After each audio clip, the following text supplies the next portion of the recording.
¿Qué tal amigos? ¿Cómo están? Mi nombre es Rodrigo Ramírez. Como lo habíamos anticipado, el día de hoy vamos a tener un tema calientito, calientito, como dicen, sobre el criterio que está sacando la Suprema Corte de Justicia de la Federación.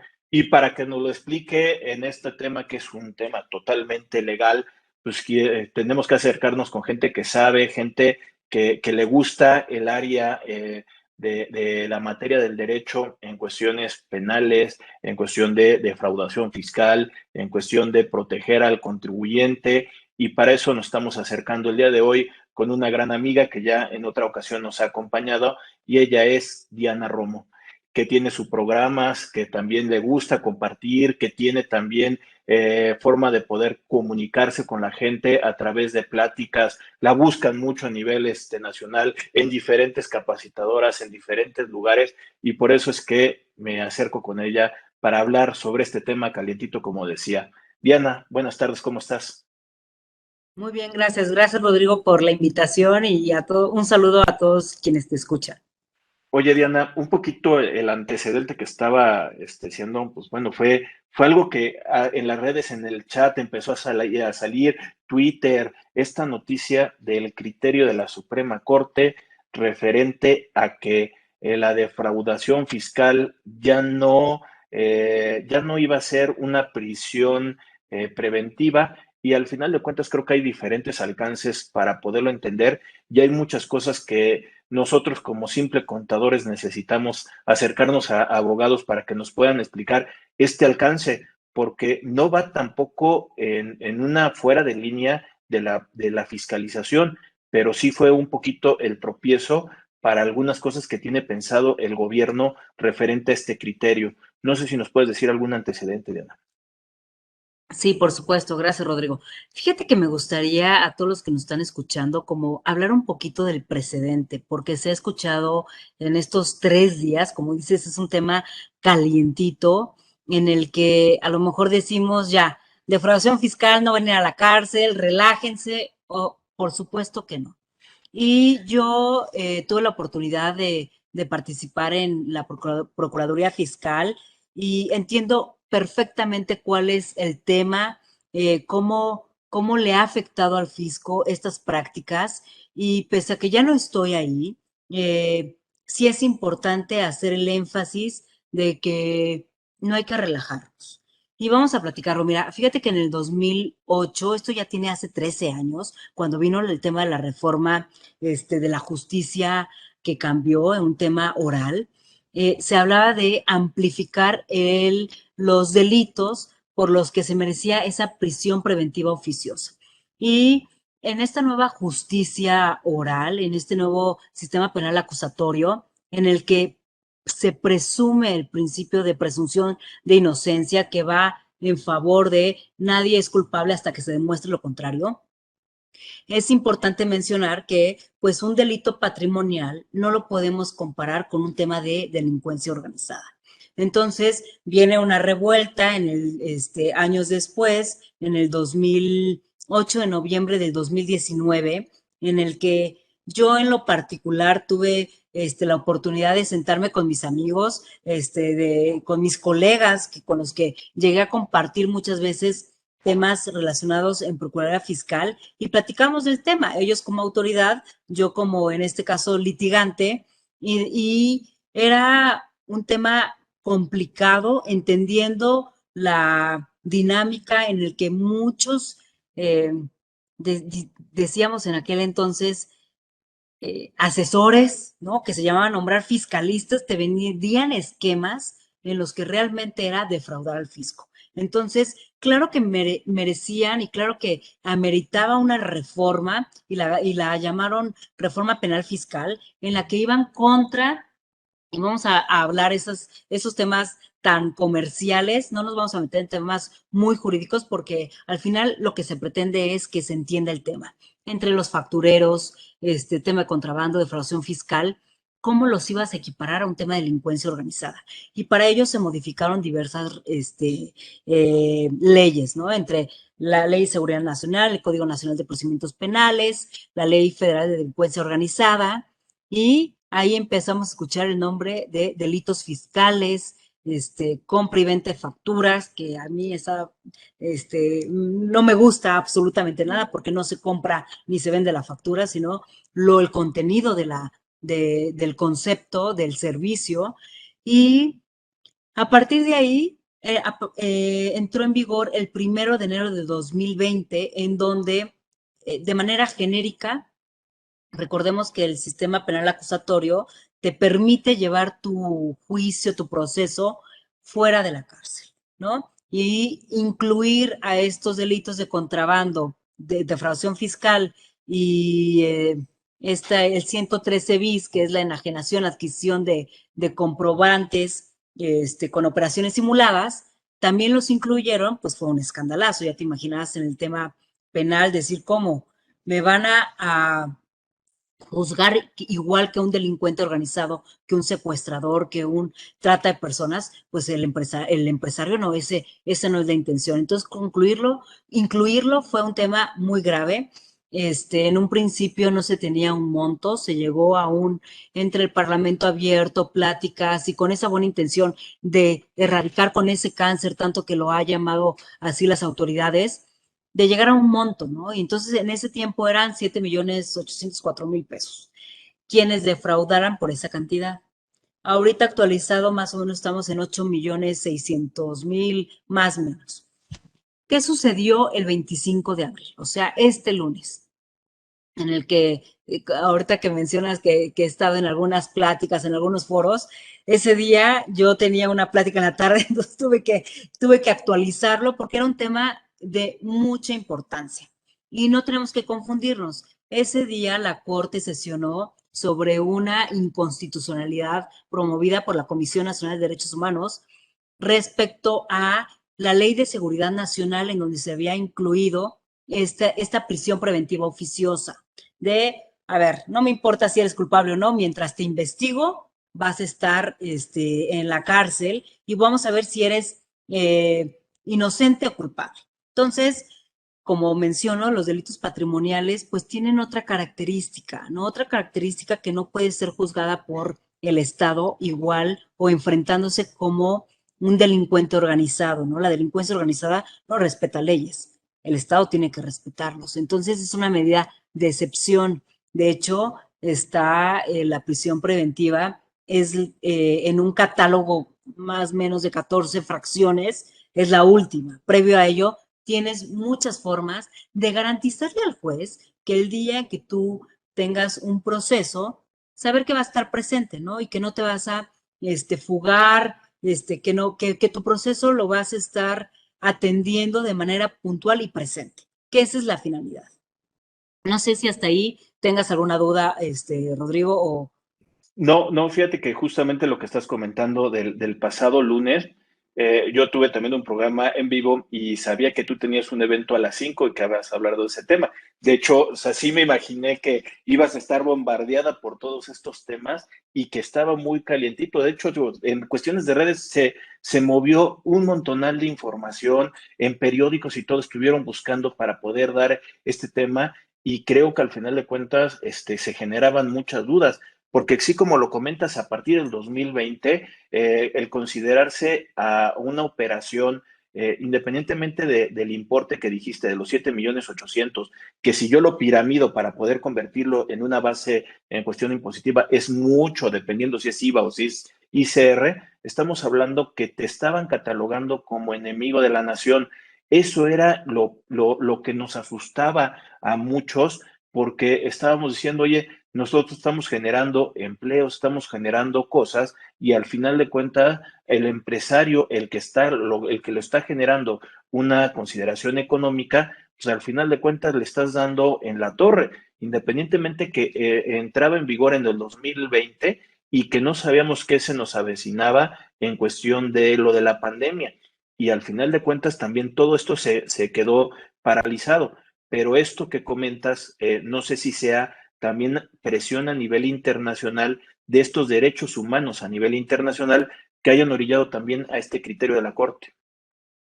Sí, déjame decirte que cuando un país, un estado firma algún instrumento internacional, lo tienes que acoger sí o sí. Entonces no te lo puedes pasar por el arco de triunfo, no puedes darle otros matices. En este caso, el tema de seguridad nacional, tenemos que entender qué es seguridad nacional. Así, el empresario, un grupo de individuos que pretenden bombardear es bombardear, un estado, pues por supuesto, un territorio, una tierra, claro que tiene que ser un tema de seguridad nacional, porque imagínate con bombas de repente, llegáramos en de forma aérea, ¿no? Y aventarlas así tan claro y tan explícito, y disculpen este ejemplo tan sencillo, eso sí es seguridad nacional. Ahí sí no podemos permitir bombas nucleares, este tipo de ataques a la nación. ¿Cómo puedes comparar esta ley de seguridad nacional, con un tema de defraudación, con un tema de contrabando, en donde al final se puede llegar a un perjuicio al fisco en tema económico? Entonces, si te das cuenta, los ejemplos y las fracciones que maneja los supuestos de la Ley de Seguridad Nacional, pues te resulta muy complicado entender cómo te puede afectar el que, si bien quienes realizaban estas prácticas pueden seguir realizando, y te digo, al principio lo mencioné, y se presentaban como asesores fiscales dándonos en la torre a quienes podemos tener hemos estudiado, ¿no? Y hemos seguido una carrera, tanto el contador, el fiscalista, el abogado, que vas encaminando al empresario para cumplir y estar en un cabal cumplimiento de las obligaciones fiscales. De repente, ya hablar de seguridad nacional, pues claro que te causa revuelo. Y eso fue lo que sucedió este 25 de octubre del 2021, en donde la Suprema Corte realiza un análisis sobre la inconstitucionalidad de la prisión preventiva oficiosa en materia de estos delitos patrimoniales, contrabando, defraudación fiscal, el 113 bis, la enajenación, adquisición de comprobantes con operaciones simuladas, si realmente es para calificarlo como seguridad nacional. Entonces, creo que ha causado un tema de confusión, porque muchos dicen, bueno, ya defraudación fiscal ya no vamos a ir a ya no requiere prisión preventiva. Todavía no. Hoy la Corte se queda con un papel en donde 8 ministros votan en contra del proyecto, en el que se hablaba de, pues, que sí, estos delitos patrimoniales son un tema de seguridad nacional por el boquete que se le ha causado al fisco, y que sí es de gran importancia y que no se debe minimizar, pero tampoco se debe de apartarse a estos instrumentos internacionales en donde nos adherimos como país, México, y no podemos hoy desconocerlos y decir, bueno, pero para esta partecita de delitos patrimoniales, sí, la prisión preventiva oficiosa, cuando esa va, yo no me voy a poner, ni tú, Rodrigo, a negociar con un delincuente organizado, con un secuestrador. Bueno, está bien, suelta a la persona y cuánto nos arreglamos y que venga la parte del Estado. Pues es imposible. Entonces, también choca un poquito con la exposición de motivos de esta reforma penal fiscal, en la que al tratarte como un delincuente organizado ya no te permite un principio de gran importancia en el tema penal, en esta nueva justicia, que es la reparación del daño. Porque, repito, no te vas a poner a negociar con un delincuente de esta calibre. ¿Me entiendes? ¿Me explico?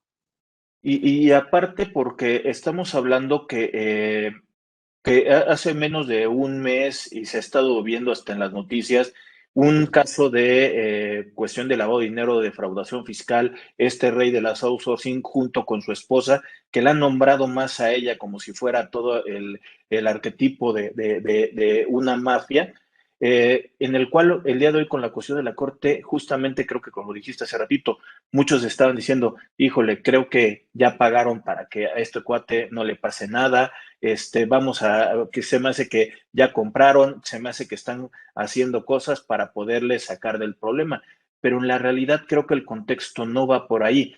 sino la defraudación va a seguir hacia adelante. Lo único que están poniendo en una diferencia a lo que se venía estipulado es prisión preventiva oficiosa, en el cual era, te defendías estando adentro y con las causales de que tal vez te podían adjudicar tus bienes y tú estando en prisión y no podías defenderte por ser enemigo de la nación. El día de hoy es una defensa, un tema hasta de poder resarcir el daño que estuvieras ejerciéndole a la nación y al final de cuentas todo esto fuera, siempre y cuando cumplieras con lo que pudiera estar estipulándose la cuestión del juez.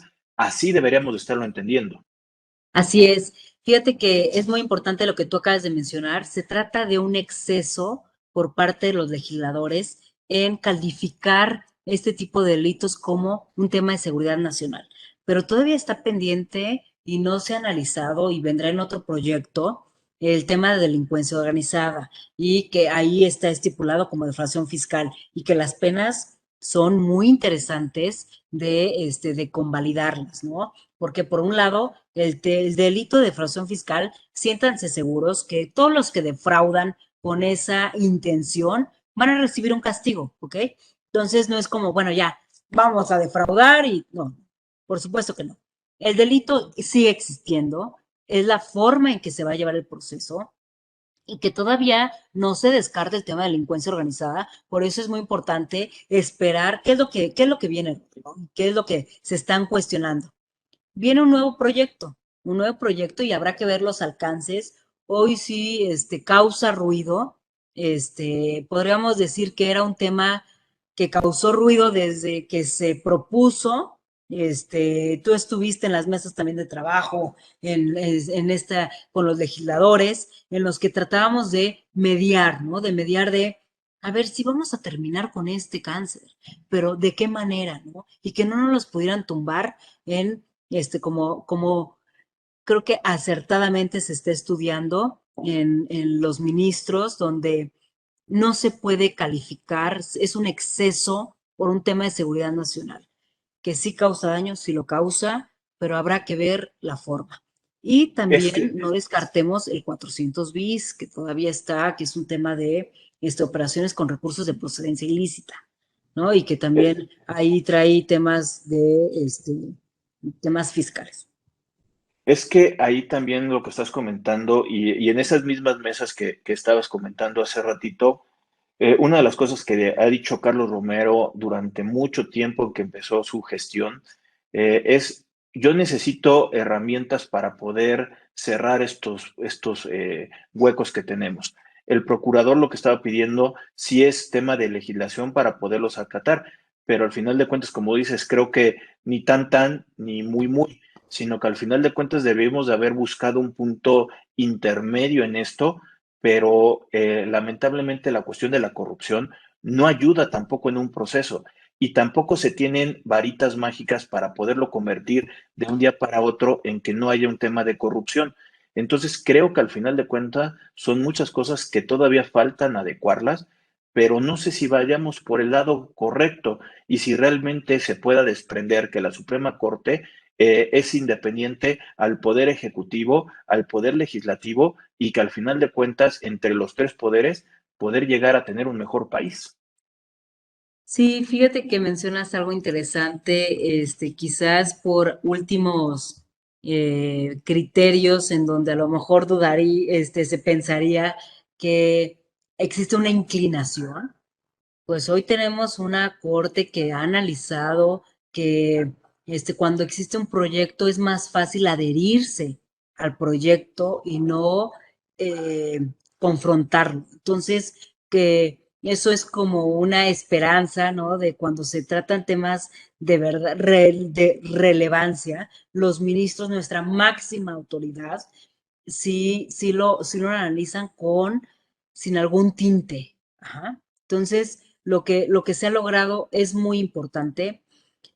También podemos ponernos del lado de cuando se propuso el tema de las autoridades, de que quizás necesitan una herramienta adicional, pero sobre todo sin violar los derechos humanos. El tema de la delincuencia organizada como principio de excepción.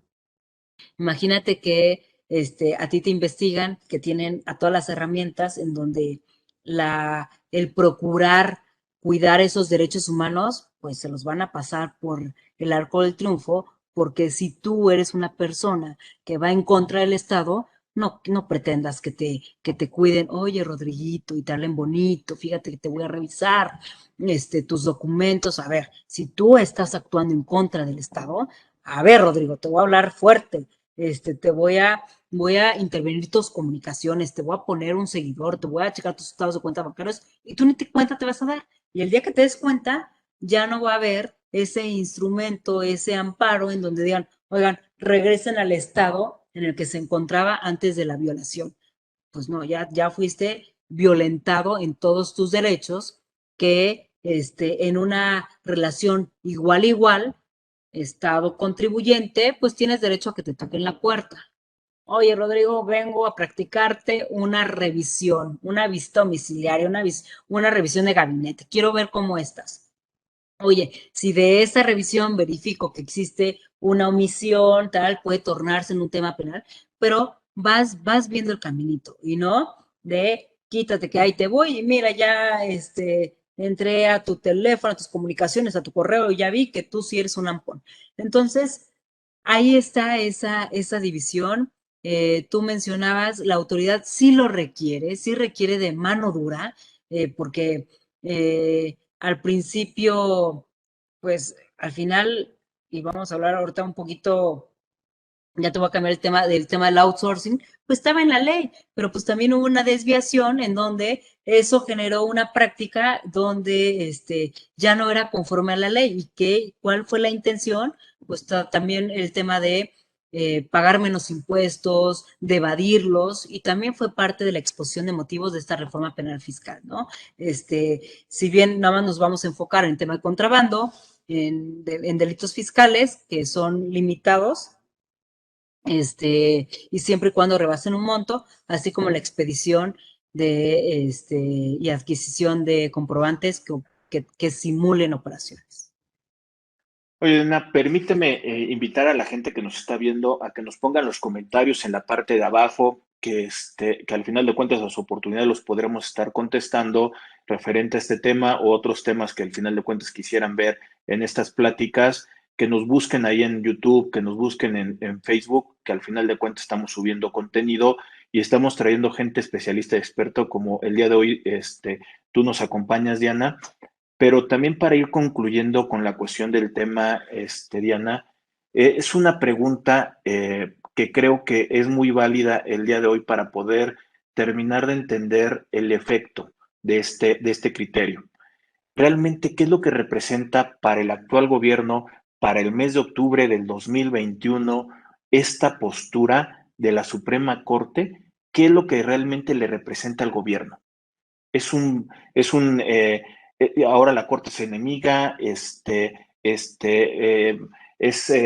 algo malo, es algo bueno.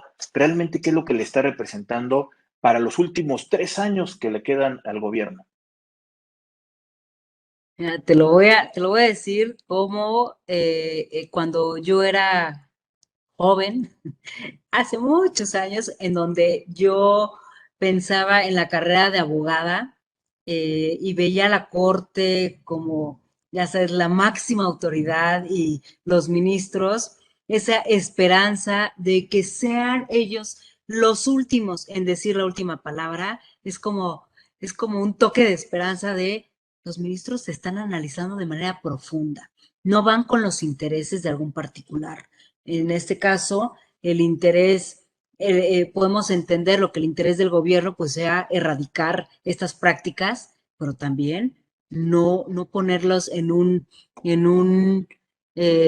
juicio en donde se le puedan vulnerar y donde puedas comparar. Es muy delicado comparar al delincuente organizado con el empresario, porque además estamos en una rayita, y una rayita puede ser un peso en donde tú ganaste un poquito más y por ese más ya eres como el encuentro organizado.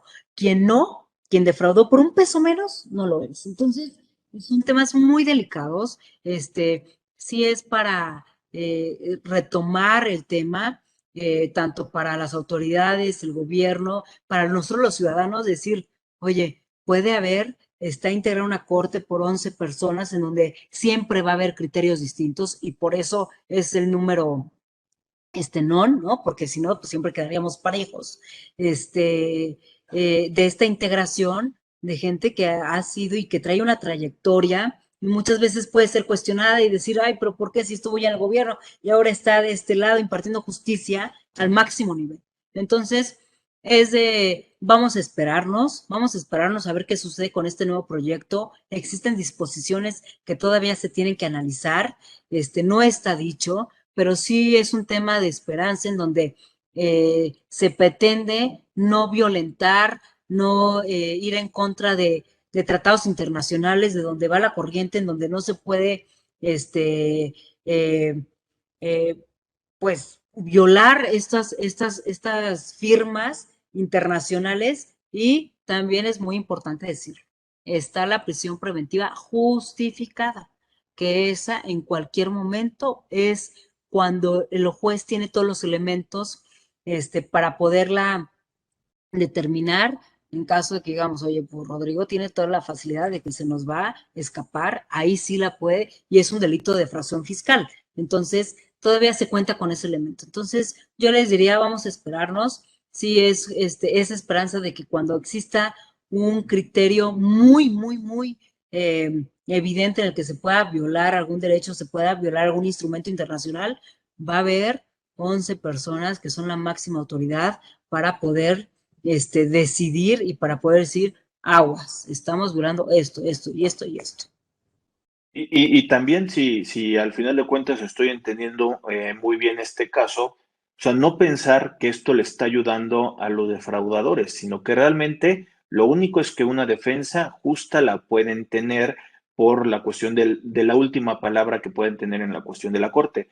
Y justamente lo que está pasando con el caso que decía hace ratito de Álvarez Puga y de esta Inés Gómez Moñ, que realmente ahorita ya son prófugos, hay un listado de Interpol buscándolo en diferentes países, es justamente esta prisión preventiva oficiosa, lo que buscaba es que no cayeran en un escape y que no pudieran tener una reparación de lo que pudieron haber sucedido, si es que se les consideraba culpables, porque para eso pues tendría que haber la cuestión de un juicio, pero al final de cuentas ya están prófugos y para poderlos encontrar, pues bueno, si se pudieron encontrar a muchas personas a nivel internacional, seguramente van a caer tarde o temprano, pero es justamente lo que estaría buscando el gobierno en las reformas anteriores, era que gente que pudiera tener recursos, porque yo no tengo los recursos para poderme esconder en cualquier parte del mundo, este tipo de personas no se escondieran y que se tardara la cuestión de los procesos.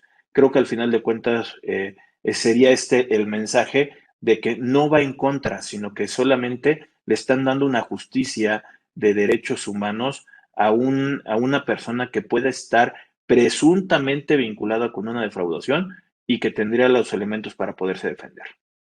Así es, y Rodrigo, creo que el hecho que tú menciones ahorita porque está en medios, también creo que vale la pena, cuando ya te dedicas a estos temas penales, los abogados, hablar de una manera tan quizás ligera de qué es lo que se está mediando sin conocer los hechos, la querella, todo el proceso y cuáles son los delitos, creo que sería muy aventurado porque pues no conocemos bien, ¿no? No sabemos cuál es el vínculo. Entonces, ahí yo siempre con reservas, si bien es lo que escuchamos de medios, pero no lo conocemos, entonces no podemos ni juzgar porque si no, quienes tenemos esa oportunidad de hablar en público, ya estaríamos violentando lo que todos los penalistas deseamos, que es el principio de inocencia. Y ese principio de inocencia se da cuando tú conoces realmente los hechos y puedes levantar la mano y defenderte. Entonces,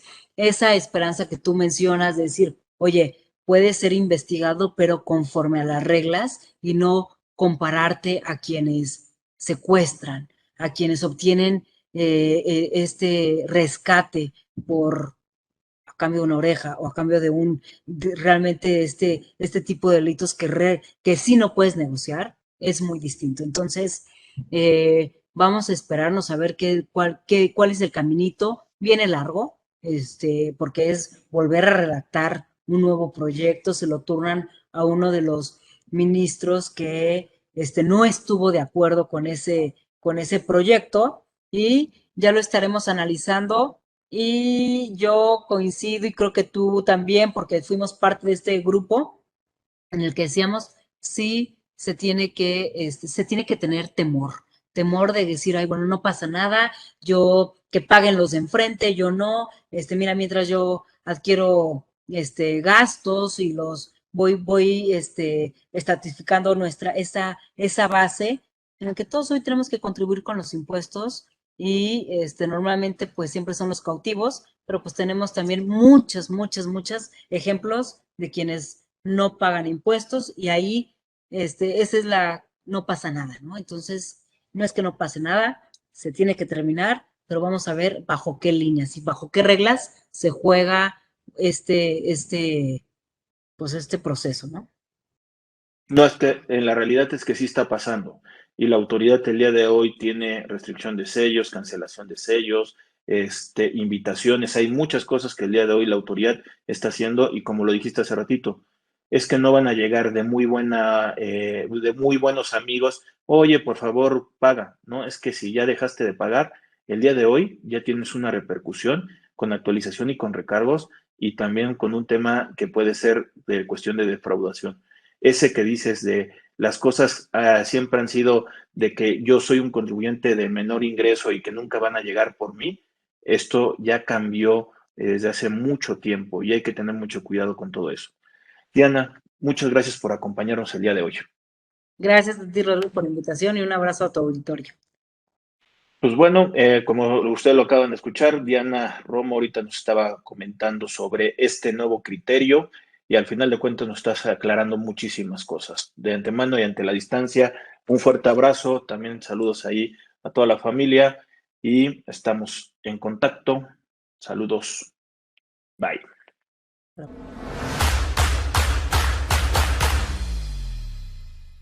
Si llegaste hasta aquí, te pedimos que te suscribas al canal de YouTube de Rodrigo Ramírez Venegas y también que nos apoyes dándole like a la página de Facebook. Te recordamos que si tú quieres saber más de 10 datos rápidos que te pueden llegar a servir en tu día a día, aquí, apriétale aquí lo estamos poniendo. Y también te sugerimos que le puedas dar like a esta lista, que lo que te va a ayudar es a darte contenido de las entrevistas que estamos realizando a través del canal. Suscríbete.